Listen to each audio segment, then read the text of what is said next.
Episode 2. Jenis-jenis penelitian ekonomi. Saat kamu mulai merancang penelitian, pertanyaan pertama yang sering muncul adalah, saya harus pakai metode apa ya? Kualitatif atau kuantitatif? Tenang, hari ini kita akan bahas jenis-jenis penelitian dalam ekonomi. Ke-1. Penelitian kuantitatif. Ini adalah jenis penelitian yang menggunakan angka, data statistik, dan perhitungan matematis. Cocok untuk menjawab pertanyaan yang bisa diukur dan diuji secara objektif. Contoh, apakah kenaikan upah minimum berpengaruh terhadap tingkat pengangguran? Nah, variabelnya jelas.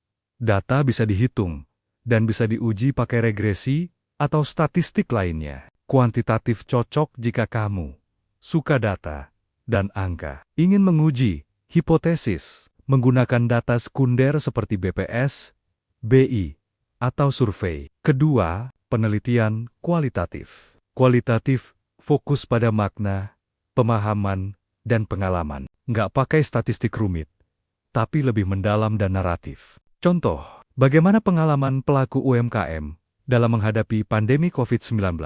Kamu akan wawancara, observasi, dan menggali cerita mereka. Cocok jika kamu ingin memahami fenomena sosial ekonomi, lebih suka interaksi langsung, menyukai pendekatan yang fleksibel dan deskriptif. Ketiga, penelitian campuran, gabungan antara kuantitatif dan kualitatif. Jadi, kamu bisa ambil data angka sekaligus cerita di balik angka itu. Contoh, kuantitatif, survei 100 UMKM tentang omzet mereka. Kualitatif, wawancara 10 pelaku UMKM untuk tahu strategi bertahan mereka. Penelitian campuran berguna jika kamu ingin dapat gambaran utuh dan mendalam. Keempat, berdasarkan tujuannya, ada juga penelitian eksploratif untuk menggali masalah baru. Penelitian deskriptif untuk menggambarkan suatu fenomena. Penelitian eksplanatori untuk menjelaskan hubungan antar variabel. Penelitian evaluatif untuk menilai efektivitas program atau kebijakan. Jadi,